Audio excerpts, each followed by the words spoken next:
Paano ba ang proseso ng pag-apply dito sa South Korea? Kung gusto mong makapagtrabaho dito sa South Korea bilang EPS worker o in-and visa holder, panoorin mo ang video na ito.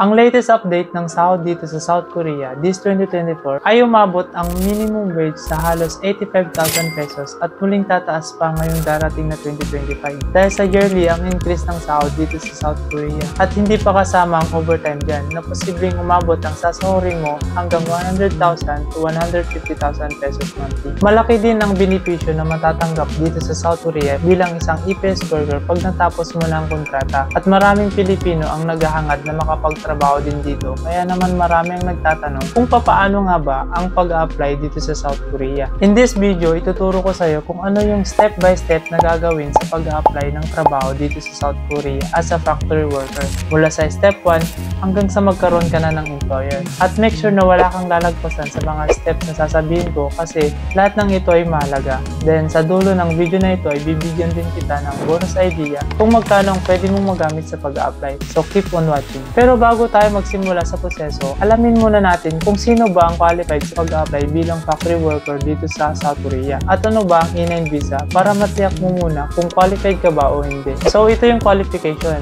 Male or female, 18 years old hanggang 38 years old, at least high school graduate, at kung elementary lang ay okay lang din kasi wala naman silang discrimination sa education. Ang mahalaga sa kanila, matuto ka ng basic Korean language at may pasa mo yung exam. Physically fit, then kumpleto dapat yung daliri sa kamay, hindi colorblind at walang criminal records. So kung sa tingin mo ay qualified ka, then continue tayo. Ano ba ang in-and visa? Ano ba ang magiging trabaho mo kapag in-and visa holder ka dito sa South Korea? Ang in-and visa ay tinatawag din na non-professional employment visa, kung saan ang mga foreign nationals ay pwedeng makapagtrabaho dito sa South Korea. Ito ang nagsisilbing tulay para sa mga foreign workers at Korean employers. At ang mga saklaw na industry ng in-and visa ay manufacturing, fishing, agriculture at construction. Pero ang karamihan dito ay sa factory na pupunta. At take note lang, walang ibang agency ang nagpapalis papuntang South Korea kundi ang DMW lamang o ang Department of Migrant Workers. Kasi ang sistema dito ay government to government process. Mula sa DMW ay makipag-ugnayan sila sa government agency ng Korea, which is yung HRDK o Human Resources Development Service of Korea. Kaya siguradong makakaiwas ka sa scam. At ang in-and visa holder ay pinapayagan lang na magstay sa Korea hanggang 3 taon.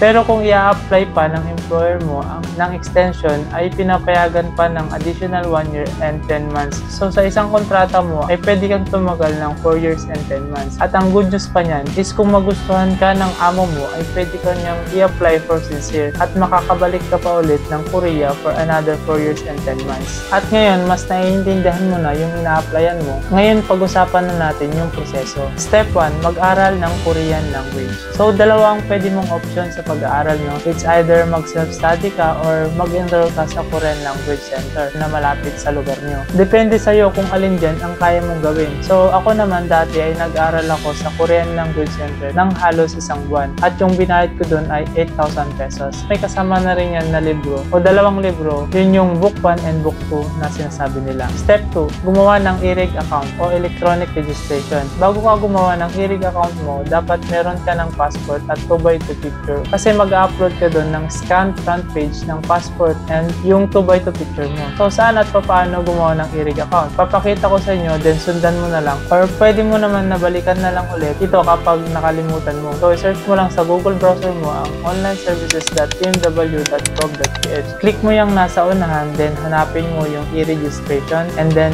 click go, then hanapin mo yung register. Click mo yan, tapos fill up. Tapos fill up mo itong form. And before you register, make sure na binasa mo muna yung paalala dito sa may bandang left side ng form. So kapag okay ka na, click mo register. Ganito yung lalabas once na nakapag-register ka na. At dito mo i-upload yung scan passport at 2x2 picture mo. Tapos explore mo na lang din yung mga nandito. So step 3, register for the exam. Dalawa ang pwede mong choices sa exam. Pwedeng PBT or paper-based test and CBT or computer-based test. So sa PBT, manual siya, then yung result 1 week pa bago malaman. Yung CBT naman, sa computer siya gagawin at right after ng pagsagot mo, malalaman mo na agad yung result ng exam mo. So, para makapag-register ka sa exam, lagi ka dapat updated sa post ng DMW sa website nila or sa Facebook page nila. Maglalabas ang DMW ng schedule for registration para sa exam and make sure na makapag-register ka agad kasi meron silang cut-off date. Once matapos ang registration at hindi ka nakapag-register,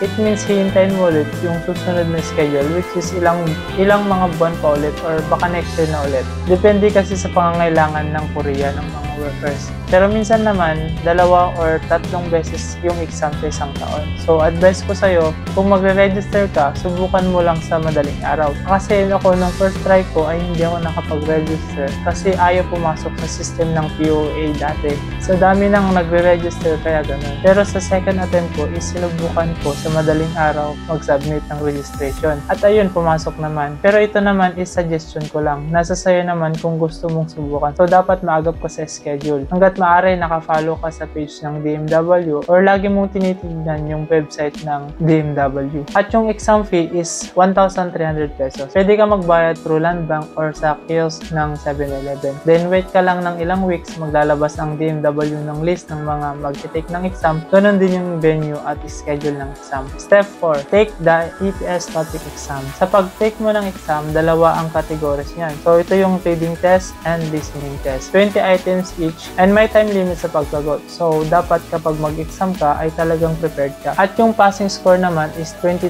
out of 40. So, nagbabago naman yan depende sa HRD Korea. Kasi sa batch namin dati ay 20 lang ang passing score. Step 5. Skills test. Kapag nakapasa ka na sa exam, ang susunod ay magre-register ka para sa skills test. So, abangan mo lang yung post ng DMW. Then, sa skills test naman ay nahahati sa 3. Una ay yung interview. Dito itetest yung Korean language skills mo. May mga itatanong sa'yo in Korean, then sasagutin mo din siya in Korean. Pangalawa is physical test. Titignan dito yung hand strength, back strength, at yung height and weight mo. So, sa height and weight, wala kang magiging problema dyan. Then, pangatlo is assemble. Ito yung bolts and nuts, hang rings, and insert pins. Pagkatapos mo ng skill test, ay maghihintay ka ulit ng 2 to 3 weeks sa result na ipopostin ng DMW. Then, kapag nakapasa ka na sa skills test, good news kasi malaki ng chance mo na makapunta dito sa South Korea. Dahil ang susunod na step ay submit requirements and pre-medical results sa DMW. Once maglabas ng DMW ng list of passers sa skills test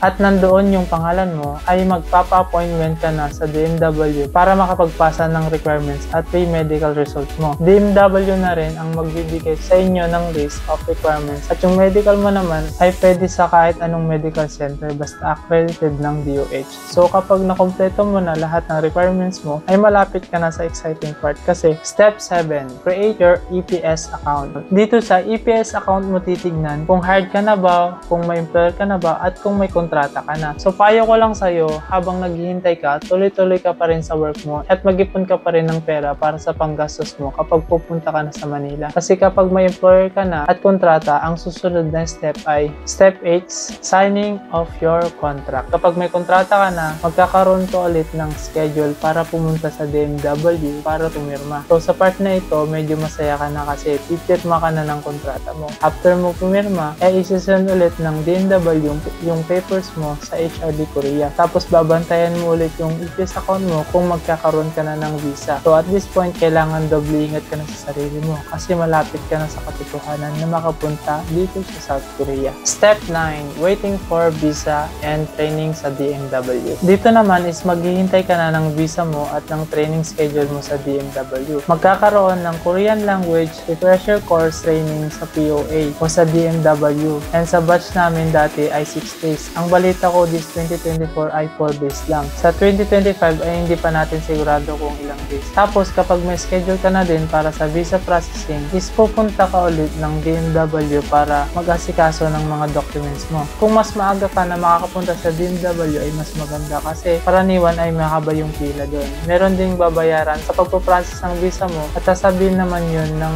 DMW bago ka pumunta. At step 10, full medical. Kapag natapos ka na sa visa processing at 1 week training mo, ang abangan mo ulit sa APS account mo is kung approve yung visa mo. At kung may entry date ka na, kapag meron na, pwede ka na magpa-full medical. Merong ibibigay ang DMW ng mga medical centers at doon lang kayo pwede magpa-medical. So sa part na ito, kapag bumagsak ka sa medical, ay hindi ka rin makakaalis. Pero kapag naging maayos yung resulta mo sa medical, finally, step 11, final processing of your document. Dito sa part na ito, may susot mo na yung mahiwagang blue jacket. Dapat may pera ka na nahawak para sa ticket, UEC, at iba pang babayaran mo. So ito yung detalyadong proseso sa pag-apply dito sa South Korea. At gaya ng sinabi ko sa unahan kanina, bibigyan din kita ng bonus idea kung magkano yung pwede mong ihanda na pera para sa pag-apply mo dito sa Korea. Sabi ng karamihan, aabot daw ng 100k yung magagastos mo. Simula sa pag-aaral mo hanggang sa makalis ka. So sa experience ko naman, kapag hindi ka masyadong magastos at kaya mong gumawa ng paraan para makatipid, gaya sa pagkain, sa tirahan mo dun ng ilang araw at sa pagkukommute mo. Yung total lang ng nagastos ko din